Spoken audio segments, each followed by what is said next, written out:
Hello guys, welcome to a new video. So in today's video, we will learn about pronouns. We all know what are pronouns. They are the components of parts of speech. So in this video, we are going to look into the details of this pronoun.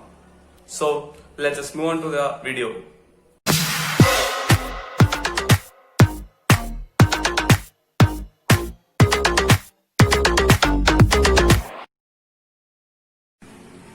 Okay, well, pronouns.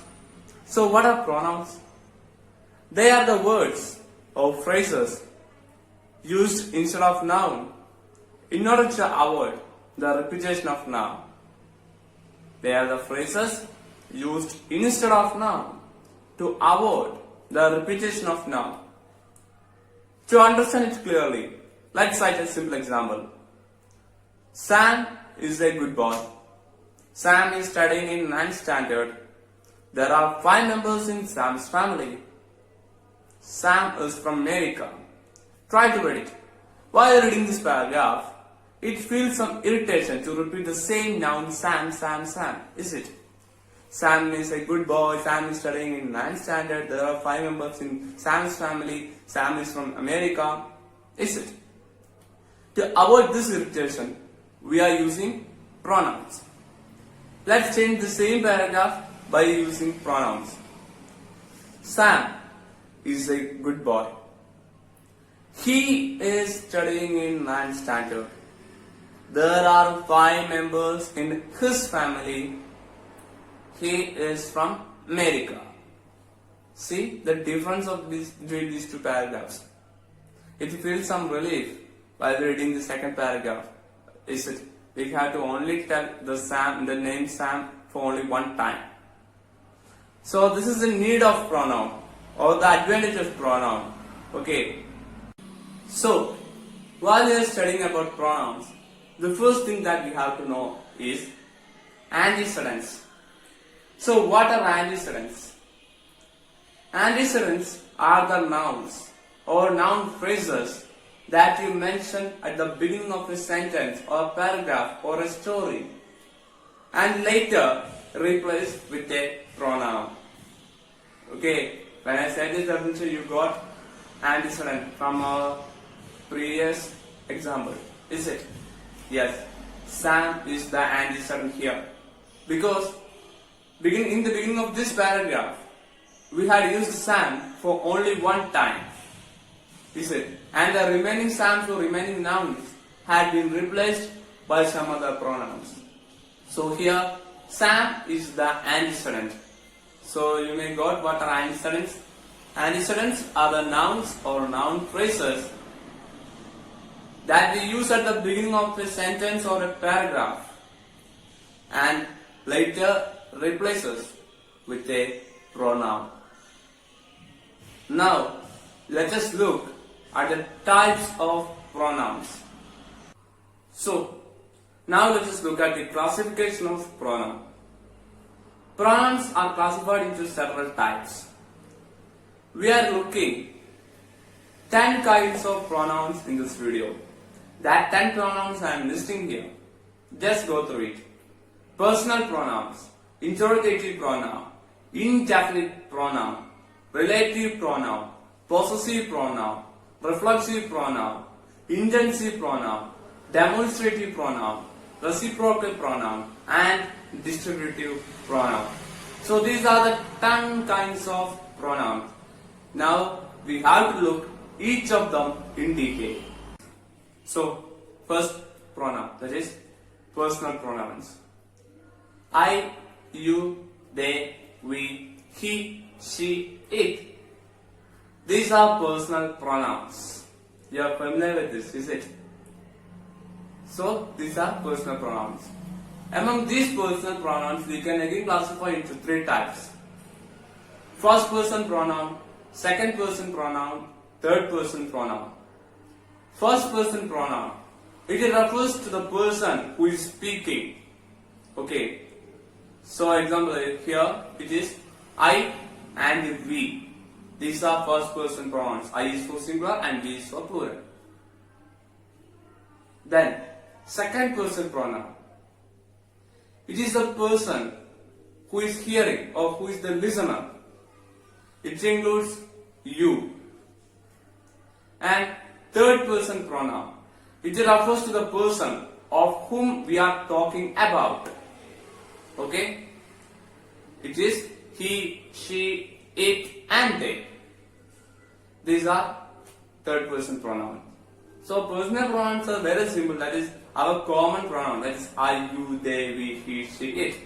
Again classification, that is first person pronoun, second person pronoun, third person pronoun. Very easy. Now let us look at the second type of pronoun. That is interrogative pronoun.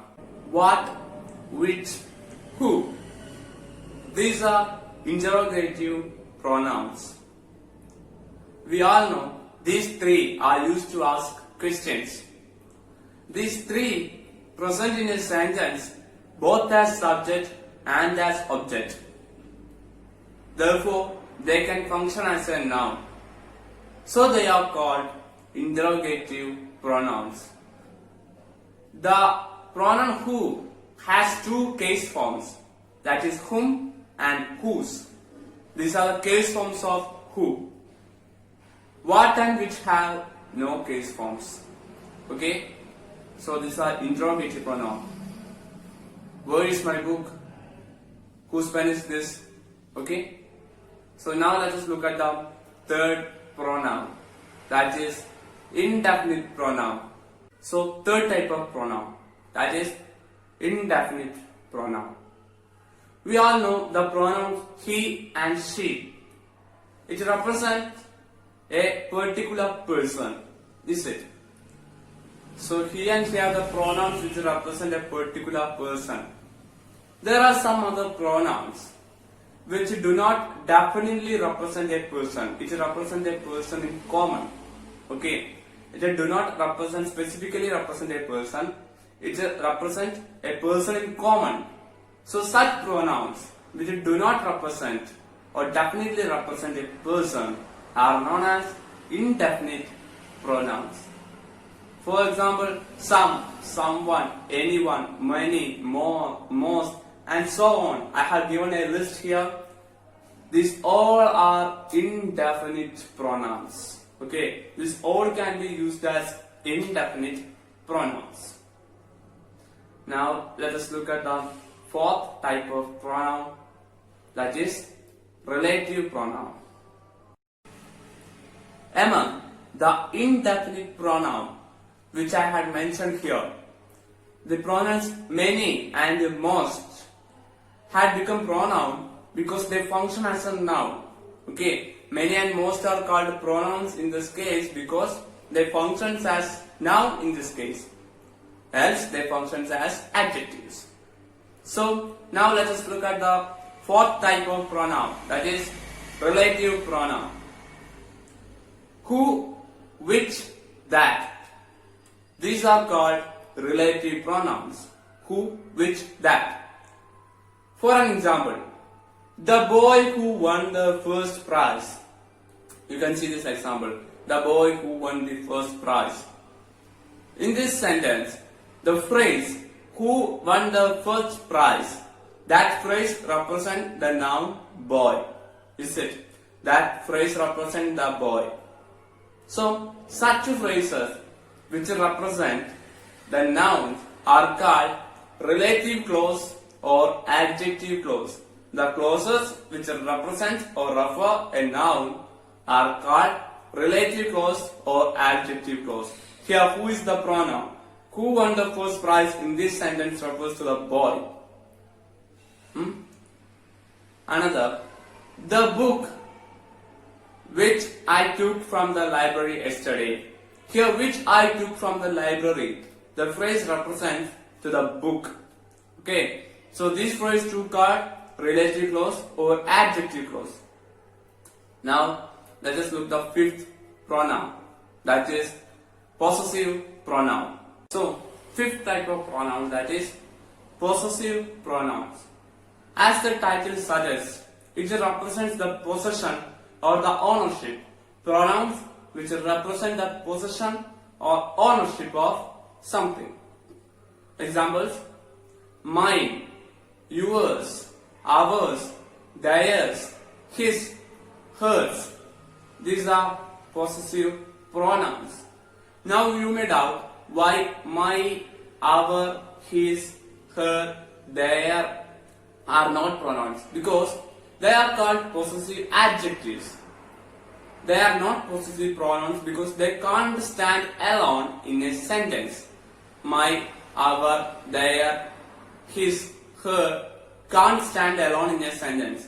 But mine, ours, yours, his, hers, theirs can stand alone in a sentence. Therefore, they are called possessive pronouns.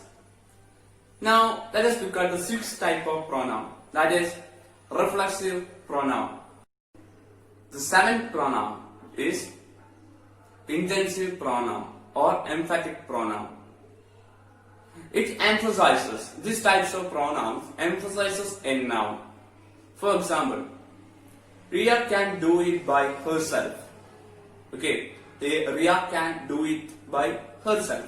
Here, the pronoun herself emphasizes the noun Ria. Okay, here the pronoun herself emphasizes the noun Ria. These types of pronouns are called intensive pronouns or emphatic pronouns. Now, eighth type of pronoun, it is demonstrative pronoun.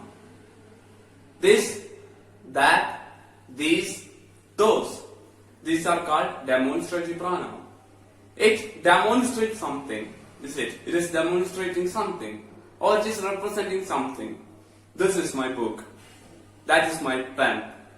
Okay, these are demonstrative pronouns. So, ninth pronoun, that is reciprocal pronouns. These are also called compound pronouns. Okay, these pronouns refer the relationship between two or more than two persons. Okay, it refers the relationship between two or more than two persons. Each other, one another. These are the things which come under this category. Okay, these are the pronouns which come under this category, that is reciprocal pronouns. Each other, one another. For example, the girls help each other. The team members quarrel with one another. Okay, these are the examples. Now, let us look at the last pronoun, that is distributive pronoun. 10th pronoun, that is distributive pronoun. These pronouns refer persons or things one at a time. Okay, the pronouns which used to refer persons or things one at a time are called distributive pronoun. Examples are each, neither, either. They would come under this category. That is, distributive pronouns are these. Okay. So friends, today we had learned about pronouns and several 10 types of pronouns. There are other pronouns also, okay, exclamatory pronouns, and it is going on. But we had studied the major pronouns that we should know. Okay. So I hope all of you have understand about pronouns. If you have any doubts regarding this pronouns or any subjects, you can directly post it in the comment box or personal message me. My Instagram ID is given below in the description box. So I am wishing you a goodbye. We can meet on the next day. Till then, don't forget to like, share and subscribe to our channel, or also enable the bell icon by pushing all notifications. So, goodbye.